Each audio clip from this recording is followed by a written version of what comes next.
இப்பொழுது விழாமலர் வெளியிட நமது சங்கத்தின் அனைவரும் விரும்பக்கூடிய திரு யுவராஜன் அவர்களை அன்போடு அழைக்கின்றோம். குடும்ப விழா மலரை வெளியீடு செய்கிறார் திரு ஆ யுவராஜ் அவர்கள்.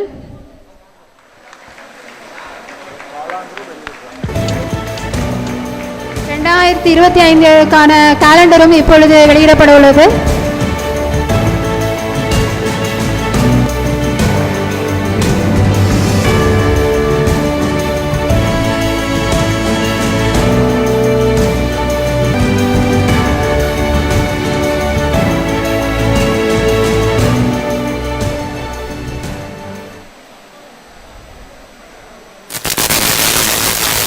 கப்பலோட்டிய தமிழன் வ.உ. சிதம்பரம் பிள்ளை அவர்களுக்கு செய்ய முடியாத பெருமைகளை தற்பொழுது அவரது பேரன் வ.உ. சிதம்பரம் பிள்ளை அவர்களுக்கு நாம் செய்து கொண்டிருக்கின்றோம்.